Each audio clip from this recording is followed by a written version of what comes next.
Let me also introduce our guests, those who are joining us at this moment. Sriraj Nair, national spokesperson of the Vishwa Hindu Parishad, is with us. Gargi Roy, political analyst, also joining us at this moment.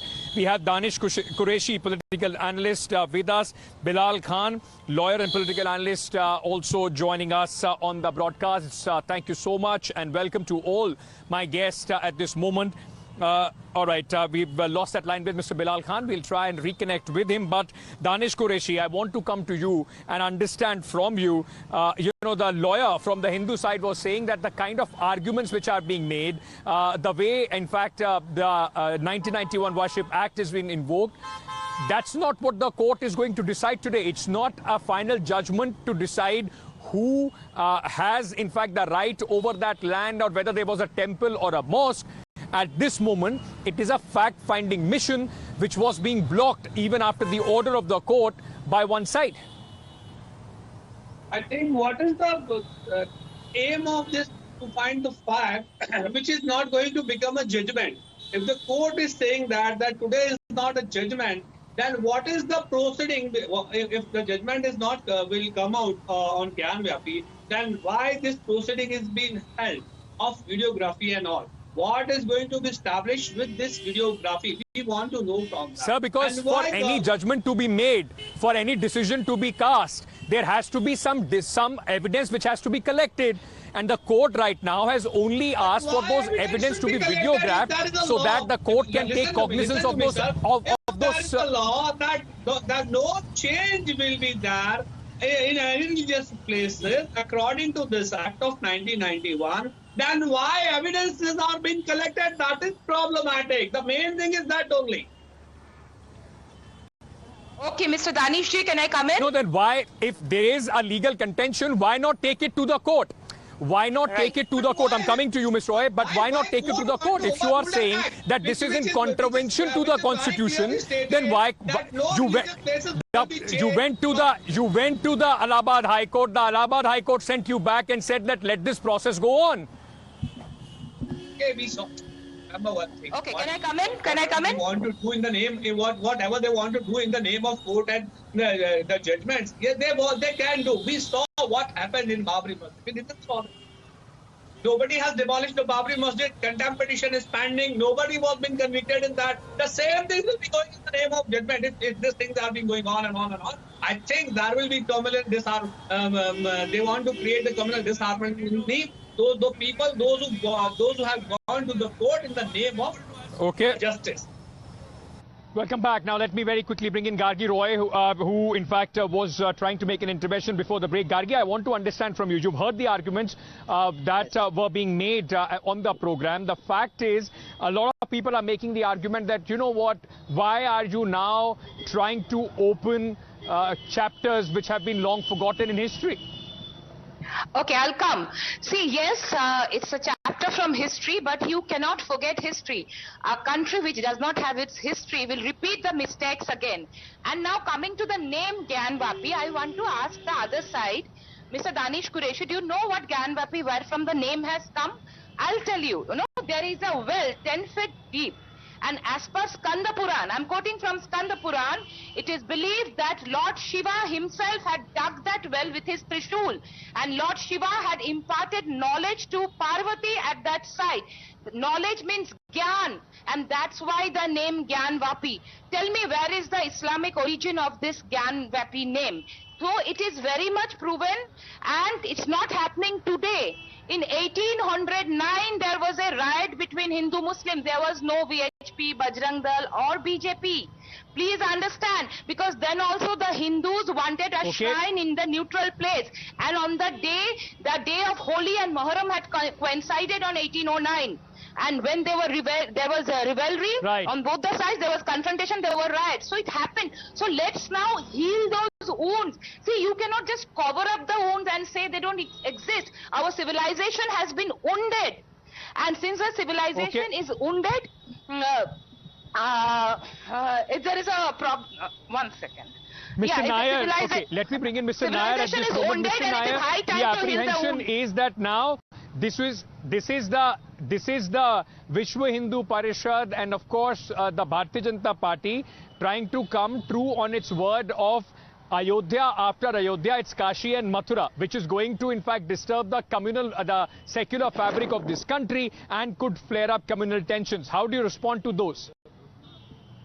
Well, a court order has nothing to do with VHP or RSS or BJP. Here, what we are discussing is the court has given a verdict, a judgment that there should be a survey to be done, there should be a videography to be done, and whatever is the outcome, it has to be submitted to the honorable court, and the court is going to be giving the judgment.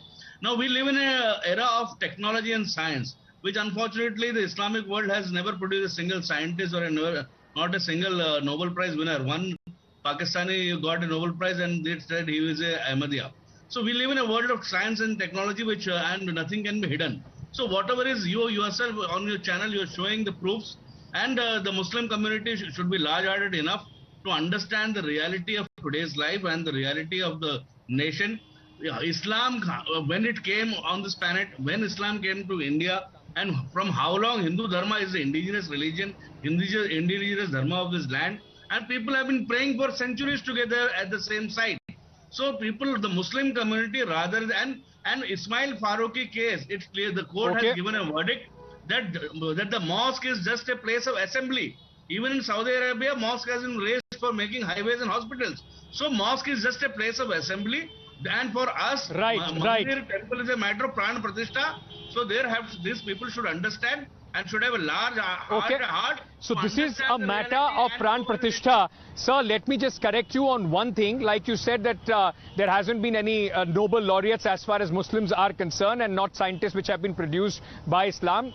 Abdul Kalam, our great scientist, our president, former president, was in fact from the Muslim community, and there have been total 13 Nobel laureates as well. So just fact-checking you on the statement that you made, but I do understand the sentiment that you are bringing forward at this moment. Just waiting for the judgment to be pronounced here behind me in this very district in session court in Varanasi for the Gyanvapi mosque dispute, and the judgment today would be under the purview of the area which has to be videographed. The team will go inside, and whether the allegations which have been made by the Masjid side that Advocate Commissioner is in fact at this moment biased, does those arguments have any merit? That is the purview of the judgment which is going to be pronounced today. At this moment, in fact, there is a lot of anticipation and heavy deployment of the police machinery at the Gyanvapi Mosque and the Kashi corridor as well. Just about 12 o'clock, and you can see right now, Imran will show you the massive police deployment which has been, in fact, now completely blocking the main entrance of the district court. The Sessions and District Court. Only lawyers and other petitioners have been allowed after being thoroughly checked from the smaller gate that you can see on the other side. But the police has completely blocked the main gate as the order is expected any moment. Mr. Nair, let me come back to you once again.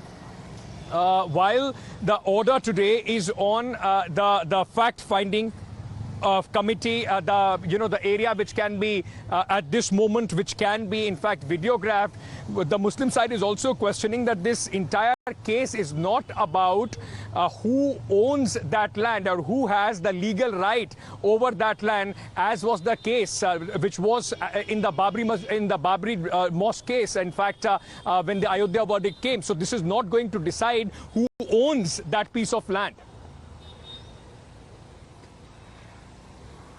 Only are showing in your video about the facts of what it is exactly, and the Hindus were praying at the same place before 1991, and all the proofs, scientific proof, and even what is there, it is being shown. As I said in my past talk, that we are living in a world of technology. Everything can be videographed, everything can be seen from naked eyes. Technology can expose everything and anything. And we live in a world where archaeological scientists have proved stones and temples, how old it was. So everything is seen. The Muslims, and even in the Islam, as I said, Ismail Faruqi case, it's the court's judgment. Mosque is just a place of assembly, like a banquet hall or like any hall where they come and pray together. While a temple is a place where Pran Pratishtha happens, and for us, temple is a different aspect altogether. So Muslims of this country and this particular masjid or so-called masjid is not a Makkah or Medina for them. But for us, Kashi is everything to us. Kashi, Mathura and Ayodhya.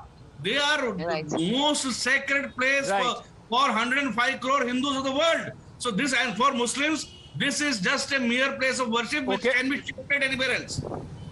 Gargi Roy, I want to understand from you, as the court had earlier said that this is just as far as the ambit of collection of evidence is concerned. What's the next step as far as the Hindu community is concerned? I think, yes, see, firstly, to the evidence, they should allow the evidence to be collected. It cannot be stopped. You cannot, in a democracy, this kind of mobocracy cannot rule. If some judgment comes, you are coming out on the road against CA, against any court judgment. This is not done. And when he's coming to evidence, I also have a question to the Islamic side. They believe that only Allah is there, no other God. See, if on the walls of the mosque, there are Hindu deities, lotus and swastika. So how can they pray there? How can they do their namaz there? Will that be accepted by the Allah? Because as per their belief, it is not. And it is high time, the Islamic side should accept the truth of history. Then only the wound of this civilization can be held. Because only when there is a truth is accepted, there will be reconciliation. So this civilization wounds will be healed then, not by just hovering from above. You have to heal the civilizational wounds from within. So let them accept the truth and let us have a reconciliation.